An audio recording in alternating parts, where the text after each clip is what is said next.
evening and welcome to the India Development Debate right here on ET Now. I'm Supriya Srinath and straight on to what the courts have decided. It is festivities first and environment next. That's the clear message from India's top court, which today refused to put a blanket ban on sale and use of firecrackers during Diwali.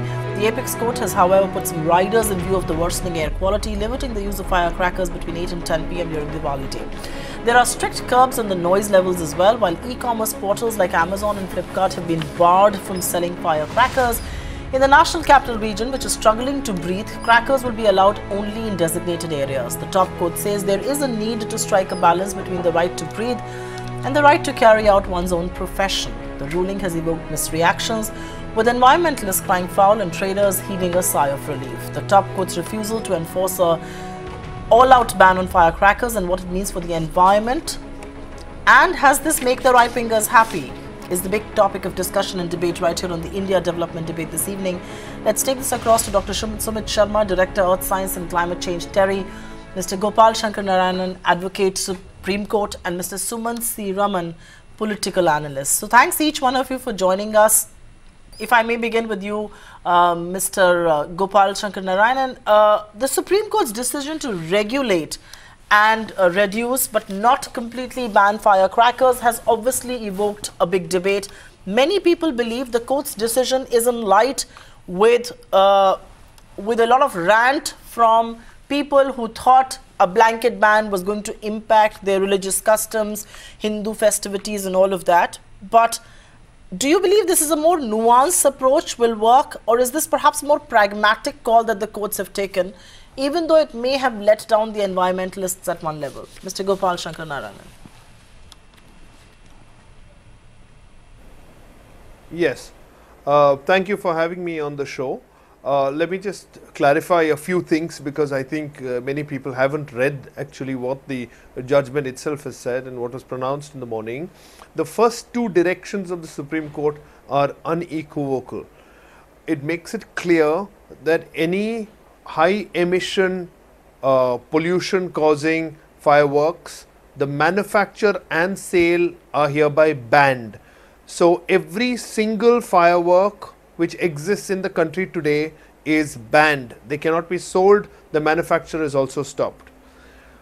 The second point is that the only fireworks that are permitted now are those which will be certified by PESO, which is the Petroleum Explosive Safety Organization, as being either a green cracker or a low emission cracker. Those don't exist today. When they are made, and if they meet with those standards and certification, then they can be utilized. If they are going to be utilized, the court further directs that they can only be burst in community areas which are demarcated. They cannot be burst as they earlier were being burst outside every house and by each individual. So it's actually an excellent order which goes right to the heart of the matter. The question of religious practice, etc., the court has obviously just completely ignored, because 10 years ago this matter was already settled in the Supreme Court, with the Supreme Court saying it's not an essential practice. Fair point. Let me just take this across to other guests on the show, and if I may come to you, I'll come to you, Mr. Sumit Sharma, in just a bit. But Sumant Raman, from a point of view where I see things, is it unfair to see this as violating religious / cultural customs and festivities? And should an issue like this, which actually questions the people's right to breathe, the kind of toxic air, be seen through that lens? Because many out there believe that the courts are now interfering in our customs and festivals. We'll get down to the nitty-gritties of this judgment, like Gopal pointed out in just a bit. But what's your own take? Is it fair to look at this through the religious prism that some people are doing? No, I think before we come to the religious or cultural issues, let us look at the complete impracticality of the order itself. Now, who on earth is going to be able to enforce this order? First of all, you say that there have been millions and millions of worth of crackers that have already been manufactured.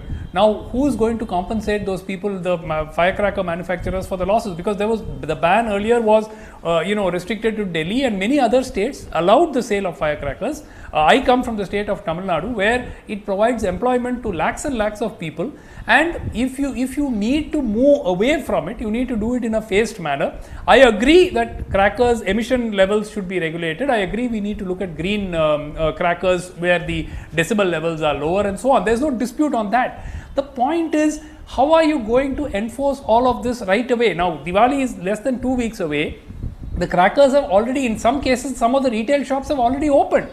Now, do you want all of them to, who's going to compensate them for the losses? You cannot, you have to take into account, these are the livelihood of people.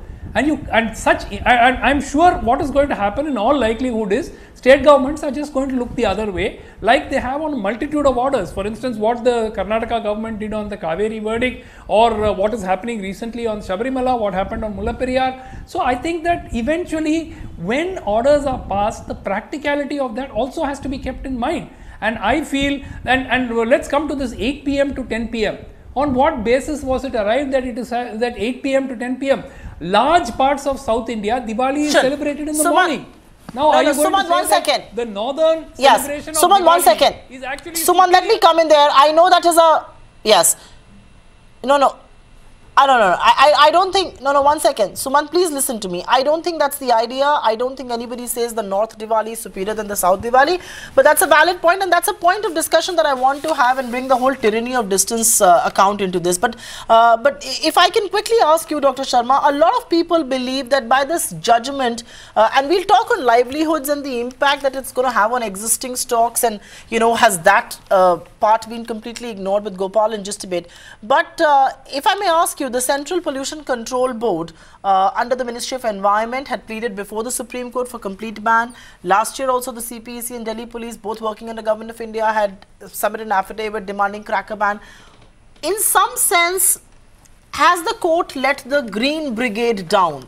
And has the court given a signal that when it comes to religious practices or when it comes to customs, those take precedence over pollution? I mean, in a place like Delhi, there was a war cry against pollution, and now it seems like you can be burning crackers and there is going to be no issue with it if you do it between those 2 hours and all of that. I will come to green crackers in just a bit because I frankly don't understand what is green cracker. But let me quickly ask you that question.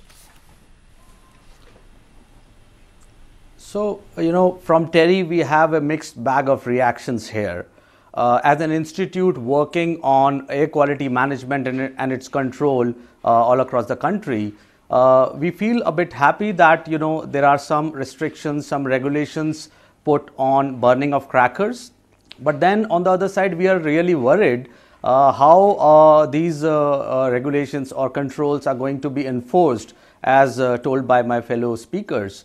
It's such a small window. There are hardly any days remaining where we are heading towards Diwali each day, and there's hardly any time to make arrangements for enforcement of the things which the court have said. But if it is enforced in the right manner, we can certainly see some sort of reductions in the pollutant concentrations. But I would say if we really want to control emissions from crackers, we need to plan for the next Diwali from now on. And whatever happens this Diwali is going to happen. But for the next Diwali, I think we should plan in a very, very planned manner, and it should not happen again that 2 weeks before the Diwali Dr. Sharma, just hold that thought there. Actions. Okay, Sumit. Okay, so hold that thought there. And I kind of agree with Sumant here, Gopal. One of the points is that it's all right. The Supreme Courts have said that everything that is green cracker, first I want to understand what is a green cracker. I mean, for the life of me, I don't know what is a green cracker. Anything that's emanating smoke, is that going to be green at all? So first help me explain what is a green cracker. But I think the second and the more important point is that what happens to stocks that are already in the market? There is already some stuff in the pipeline. There's already some stuff that has been manufactured. Like he said, there are some retail shops that are already selling crackers. I mean, I've got an 11-year at home who wants to go and buy crackers even today. So, and there are shops who are selling these crackers. So, I'm just trying to understand what happens to this inventory. And isn't there a livelihood angle to then also look at it? People in Sivakasi alone. Okay, it'll take me about 2 hours to explain all of that to you. So I'll just try and keep it brief. The brief is this. that from the inception of this case, that is in the latter part of 2015, the manufacturers, every single manufacturer of fireworks, especially from Tamil Nadu, joined this litigation, was involved in this litigation from the beginning. From the beginning of this year, from January, they have been telling the court that, look, we are going to have difficulty in manufacturing our fireworks because we don't know whether there's going to be a complete outright ban, etc. We don't know what are the norms that we must meet. The court told them that this is a risk that you are running. It's up to you to run this risk because we have already had a ban in 2017 and it's up to you. The manufacturers then went out and made this song and dance saying that we are not going to manufacture any fireworks this year, we are going to wait for the court's verdict. Now, if all that was true, either the manufacturers were genuinely not manufacturing anything or it was drama for the sake of the media. Now, eventually what has happened is, if they have actually manufactured, they could not have transported it into the NCR in any case because the Supreme Court's order stood in their way. What they have supplied elsewhere should have met environmental norms. The court is now saying that the manufacture of anything which is contrary to the environmental norm of ensuring that such emissions don't take place is completely banned. So it is not available for them to argue equities because they were as much a part of this litigation for the last 3 years as we were. They were expressly told by the Supreme Court that this is a risk that you are going to run. So I don't think that is an argument that's available now. The court has also considered one minute. Okay, Gopal, give me a minute. There are 2 lakh families. There are no, 2 Gopal, lakh give me a minute. families. Sumant wants to come in. There are 2 Sumant, lakh please. families in Yes, Sivagasi alone. There Those are figures 2 lakh are wrong, families sir. in Sivagasi Those figures are wrong. We have discussed this in court. I don't have to argue the figures here with you. No, sir. Just wait. Gopal, I'm Gopal, sorry. please wait for a minute. Okay, you Gopal, you tell me the figures. Please You tell me the figures. If it is 1 lakh, so what? Now you are, look, there has got to be a very clear policy on how these people are going to be rehabilitated. This affects our home state, so I am even more passionate about it. I am all for green crackers, I am all for lowering emissions, I am all for reducing noise levels, everything is fine. But you need to give people time to move on. You can't just say 10 days before, 15 days before Diwali, this whole thing, or whatever you manufactured must be destroyed. Now, I mean, that makes, what you're going to see, unfortunately, is that the states simply don't have the mechanism. I agree with the gentleman who said, for next Diwali, this should have been thought through and planned. That is perfectly valid. But to say, give an order 15 days before Diwali, and what do these people do? And it's livelihood of people. These are not, it's not about the owners of these places, right? It's about the labor as well, right? They don't get paid if the owners don't make money. So I think that you have to look at it from a livelihood perspective, and I'm sure that the environment would not have been totally destroyed in this one Diwali if this was said to be with effect from Diwali of 2019. No, but Sumant, while I agree with large parts of your answer that there is a livelihood issue, where I disagree is that is our problem, that we say, okay, this one thing will not destroy environment. Let this one thing happen, this will not destroy environment. The reality is, and let me just produce some numbers for the benefit of our viewers here, that there is, let's not forget, firecrackers cause 400 times more pollution than a normal day. I mean, you know, let's not look away from that either. But Sumit Sharma, the reality also is that all state pollution boards and central pollution control board will regulate and measure the particulate matter before and after Diwali, 7 days ahead of Diwali, 7 days after. 1 second, Suman. How is this going to help? I'm just trying to understand. And how are you going to enforce something like this? Are you going to use your police force or something like this? Can they monitor what people are doing in their compounds, in their communities, in their home? I mean, is this the right usage of police? And also, how is the pollution control board monitoring 7 days before and 7 days after really going to help? So I would like to throw one data here. So last time there was a ban imposed on burning of firecrackers in Delhi and NCR. Despite that, there was an increase of almost 200% in PM10 concentrations on the day of Diwali if you compare it with the last day. So that clearly shows that, you know, these crackers do impact air quality on that particular day. Now, coming to your question on the monitorings which have been prescribed by the courts. Now, what this monitoring is going to help is to assess what is the net impact of these cracker burning in the period of post Diwali days, and you can do a pre and post kind of an analysis to come up with an assessment saying that cracker burning has impacted so much in terms of air pollution numbers. The last thing which you asked is on the enforcement issue, but the court has said that the local SHOs will be made responsible for the enforcement. Well, it's easier said than done. I think the government machinery may try, and I'm sure they will try hard to make the ban more effective. But I have my doubts over it because the time is so short, and it could have been a little better if it would have come a little earlier. Okay, so police will go road to road. I want to take this back to Gopal, and Gopal. No. Okay. Yes, that's my point. I mean, that's my point. Sumant, just give me a minute. Gopal, that's exactly my question. How is the Sumant? Either you can ask a question or I can, and I think it's only fair that I do. Just give me a minute. Gopal, how do you think the police is going to manage this? Do we have enough manpower in agencies like the PSO or the SHO? How are they going to manage not just the quality of crackers, but the time and the duration in which these are being burned? I mean, being lit. How is that going to happen? So enforceability seems to be a big issue here. Do we have enough manpower? And I also have a larger, question to ask you. It's, I am with you that everybody needs and is entitled to clean air that we want to breathe in. But there are also all sorts of other sources of pollution, whether it's vehicular pollution, whether it's crop burning in Punjab, Haryana and parts of Western UP, that are not being dealt with. So isn't there a more comprehensive approach that we need for pollution than just say, Diwali, no crackers? While in principle I agree there should be no crackers, there should be a green Diwali. But I'm just saying, for those who want to burn, for those who want to have a choice, aren't we being unfair?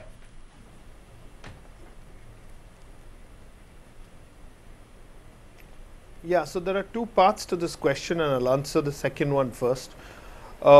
This petition, when it was filed in 2015, dealt with 8 or 9 different issues, including cleaner fuels. We were still going with Euro 3 and 4 at that point of time. Crop burning was an issue, construction dust, road dust, myriad aspects, including the heavy import duties we have on clean cars. And all of those are still alive in our petition. Now, the court has chosen to take up this issue of fireworks and deal with that. So we have dealt with that. So it's not a cherry picking issue. I don't at all agree with anybody who says that fireworks is the only cause of pollution. No, it's not. But it's in that 1 or 2 days when it goes off, the kind of impact that it has on an annual basis is substantial. One single sparkler releases 64,500 PM 2.5 in the air. 64,500, I want to emphasize that number, one sparkler. So the impact that fireworks have, it's just incomparable with any other source of pollution. But yes, we must address all of them. Now, as far as the practicality question arises, the last year we had a ban on the grant of licenses for sale of fireworks. There was no direction with reference to the bursting of firecrackers, right? So, and that ban on the licenses came only about a week or 10 days before the festival itself. So many people had already bought firecrackers and stocked it, and then there were illegal sales. So eventually they got burst. And when complaints were made to the local SHOs and police, they said, we have no instructions, we have no directions. This took place last year, and all of this was catalogued and placed before the court in thousands of pages. So this year what the court has said is that essentially the SHO doesn't have to go around and find what kind of firecracker it is, because as of now there are only 2 categories to that decision. The pollution emitting ones are banned, which are the existing ones. All of them, every single one of them are banned, both manufacture and sale. The ones that can be sold are the so-called green crackers. These are the central government's words, not mine, so you'll have to ask them what they mean by it.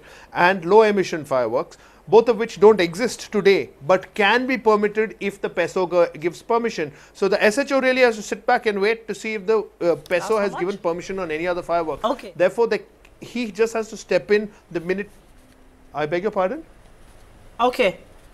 I'm sorry, did you say something? No, I'm asking you. So he just has to step in only if, yeah, so he just has to step in only when there is a violation of the court's order with reference to any of the old fireworks which couldn't have been used being burst by anybody or being sold by anybody. Okay. Okay. Gopal, hold that thought, and Sumant, I'll come to you. I think a larger question that I want to raise is that, you know, we are perhaps every year this happens. Sumant, 1 second. Every year this happens before Diwali. There is this outrage. A section of, you know, Indians feel that they are being made to suffer on account of their customs. The rest of us feel clean air is required. I think the solution lies somewhere in between. Is the solution in the fact that the government needs to monitor the production and distribution of firecrackers to ensure new laws are not violated, instead of coming with a judgment that many will perceive as high-handed? Isn't there perhaps a closer monitoring, that's something that Gopal also referred to in one of his previous answers, more crucial? Sumant. Yeah, look, I entirely agree that manufacturers must be made to adhere to what are practical norms which are laid down, and I think that they should go with that. But I have one other interesting question or thought. Now, many of those who burst crackers are children. They're not adults, they're children. So will SHOs now across India fan out on Diwali day and start arresting children who are bursting crackers?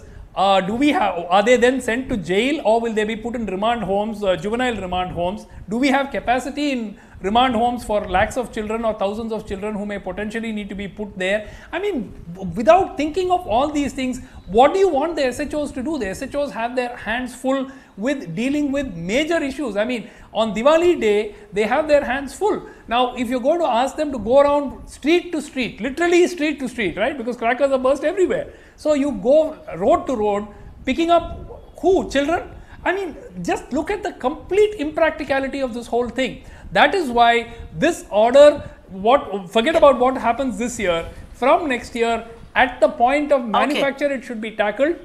Okay. Whatever they mean by so-called green crackers, they have got to ensure that the manufacturers stick to those norms, and only those crackers find their way into the market. That's the solution. I mean, there's no way that you're going to go around house to house and arrest children for bursting crackers. Sumant, give me a minute. I understand. You made that point. Let's not get repetitive. I will take a question to Sumit. And Sumit, I think one of the points that Sumant makes is about children burning crackers. I don't think children go and buy those crackers. Those crackers are bought by parents. And I think, you know, that is where the buck stops. So I think it's not a valid argument to say, will children be sent to juvenile homes?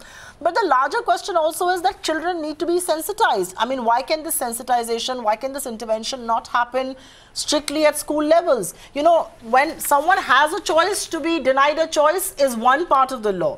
Let us sensitize our children that they don't want to burn these crackers. They want to have a green Diwali. They want to have a clean Diwali. I mean, isn't sensitization a larger part of this debate than, say, we're going to pick up the cajoles and, you know, everything is going to be monitored and policed? No, you're right. So, you know, banning is something, it happens when, you know, nothing is working.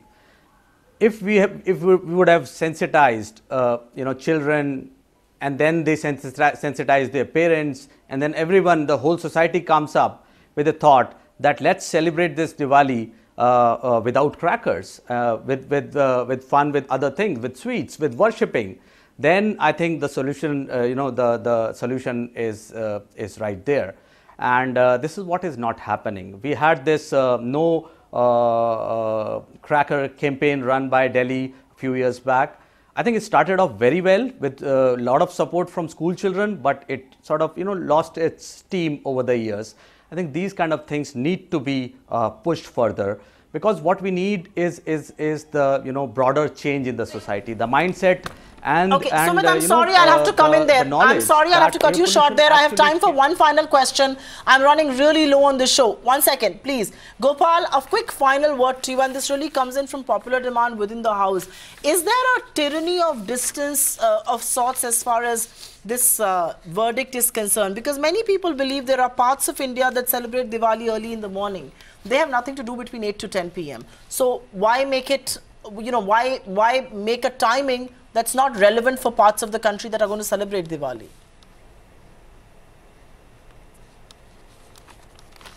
I have to painfully agree with that.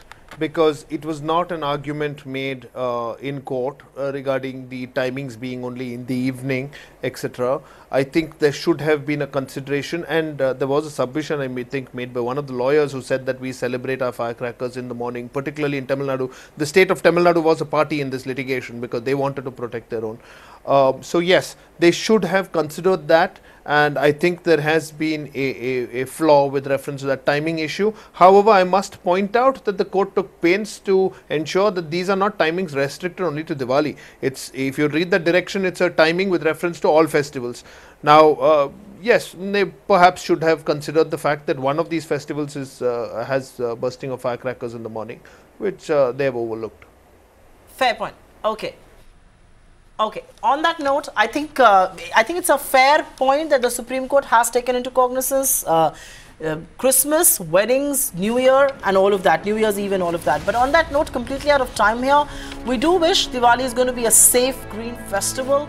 But let's keep our fingers crossed and see how pollution levels will or will not rise. And that will be the big test of the Supreme Court order. Thank you very much, all three of you, for being with us on this edition of the India Development Debate. We take a quick breather. News and updates continue right here on ET Now.